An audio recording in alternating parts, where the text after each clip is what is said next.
Assalamualaikum warahmatullahi wabarakatuh. Baiklah, pada video kali ini saya akan menjelaskan mengenai tutorial instalasi Ubuntu di VPS dan melakukan remote melalui putih.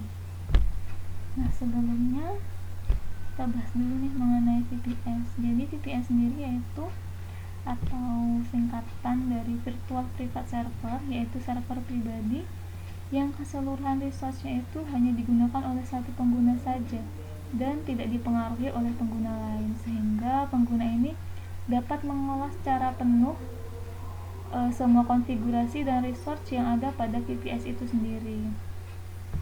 Nah, di sini sebelumnya kita sudah melakukan pembelian VPS, yaitu di ID Cloud ya, dan di sini sudah terdapat VPS yang sudah kita beli.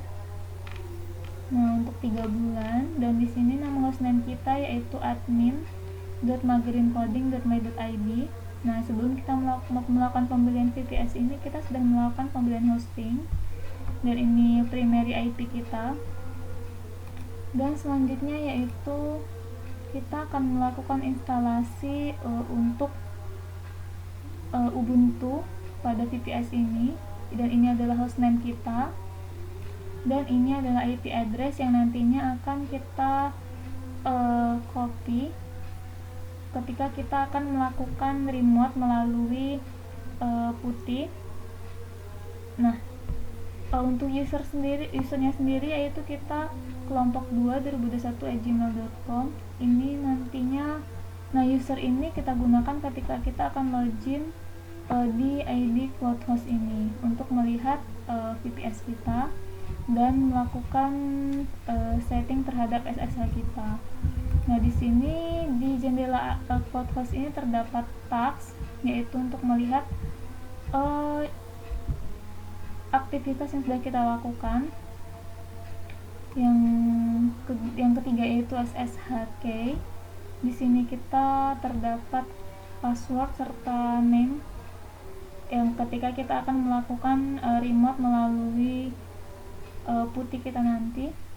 Lalu application, reserve DNS, profil, setting, akun password, serta IPA credential. Nah, selanjutnya kita akan melakukan instalasi Ubuntu-nya. Nah, di sini sudah ada ya Ubuntu OS Ubuntu-nya. Kita tunggu sebentar. Nah, di sini yang kita gunakan adalah Ubuntu 20.04 untuk 64 bit. Ya, selanjutnya kita akan melakukan remote melalui putih kita. Sebelumnya kita harus mendownload dulu aplikasi putihnya, yaitu melalui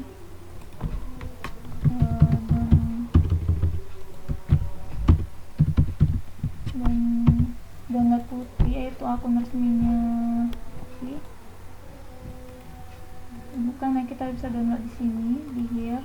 Lalu kita pilih untuk Windows installer yang 64 bit.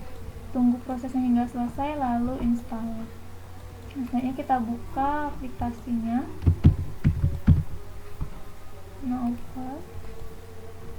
Nah, di sini adalah kita akan menginputkan IP address yang terdapat di ID course kita tadi. Nah, ini IP kita lihat di list VPS. Nah, di sini terdapat IP address yang akan kita masukkan ke putih kita tadi. Nah, di putih ini kita akan melakukan remote.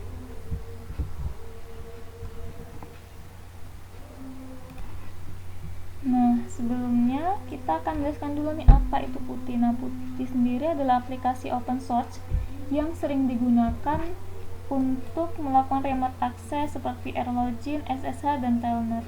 Remote access sendiri merupakan aplikasi yang digunakan untuk mengendalikan sistem dari jarak jauh atau tempat yang berbeda. Remote access masih terkoneksi dengan jaringan internet. Jadi selama kita masih terhubung jaringan internet, maka kita bisa melakukan remote access terhadap VPS kita melalui jarak jauh dengan menggunakan putih configuration ini. Nah, di sini kita akan memasukkan IP dari hostname kita, yaitu kita lihat di list VPS tadi, maka saya tinggal kita kopikan saja. Jadi IP dari admin.maghribcoding.my.id yaitu 103.214.112 dan .190, dan ini tinggal kita kopikan saja, lalu kita paste di hostname.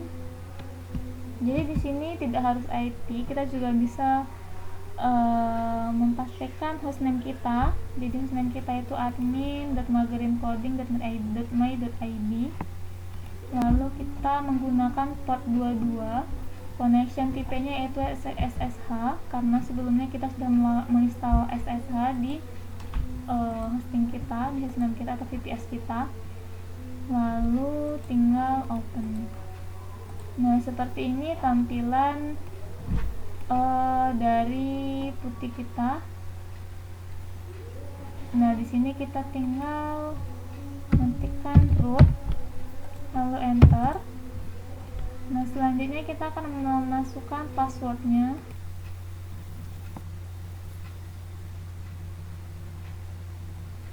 Nah, setelah kita masukkan atau input passwordnya, maka kita kan sudah bisa login sebagai root dan kita bisa sudah meremote SSH kita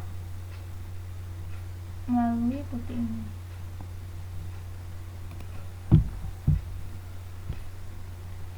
Nah, ketika kita sudah berhasil masukkan password yang tepat untuk username yang kita inputkan tadi, maka kita sudah berhasil mendapatkan akses server atau VPS melalui SSH, dan kita sudah bisa beraktivitas sesuai dengan kebutuhan kita. Nah, semoga informasi yang dapat bermanfaat. Saya akhiri dengan wabillahi taufiq wal hidayah. Assalamualaikum warahmatullahi wabarakatuh.